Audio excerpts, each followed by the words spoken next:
Well, now a reaction to our 2 News investigation of a colonel convicted of a sex crime working at Wright-Patterson Air Force Base despite the Air Force's claim of zero tolerance. Pam Elliott, who brought you the disturbing irony on base to light, she brought that to light tonight, has reaction from Congress. What we revealed last night about a convicted sex offender working at Wright-Pat near a woman who testified against him is now part of a national discussion. So we asked those who represent you in Washington if they think the military is really showing zero tolerance for sexual misconduct, and if not, what they plan to do about it.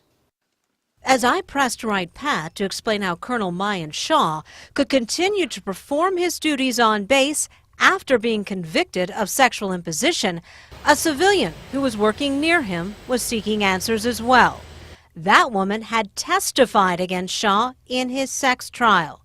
She agreed to speak with me only after she reached out to her management and even General Janet Wolfenbarger and got no relief. The proposed solution to my discomfort at work was that a male employee walk me to the restroom, and that if that did not suffice, that it was suggested that I move to another area within Wright-Pat. During my investigation, I spoke with Congressman Mike Turner on the phone. Can you get at that information, Congressman Turner? Well, we don't intervene in individual cases, but I certainly applaud your efforts to make certain that the information that is available to the public as to what's happened within our community. Okay, and if it's not, it needs to be. Is that what you're saying? I think you're doing an excellent job of trying to highlight what really is, I think, a great frustration for everybody on this issue is how do we make certain that we know what's going on and we know how people are holding people accountable who are perpetrators. Both Turner and Senator Sherrod Brown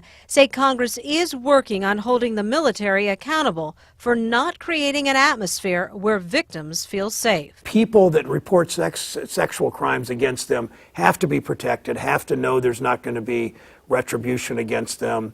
And I don't think the military does that well enough yet. There's a lot more attention from the top now because of all these stories like the one at Wright-Pat.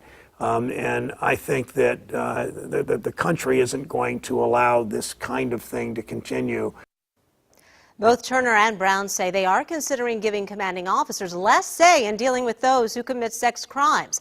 In fact, Congressman Turner is behind legislation that if someone is convicted of sexual assault, that person will automatically be terminated from the military and will be subject to 2 years incarceration. Now, if you'd like to see my complete interview with the Wright-Pat employee, head to WDTN.com. I'm Pam Elliott. 2 News investigates.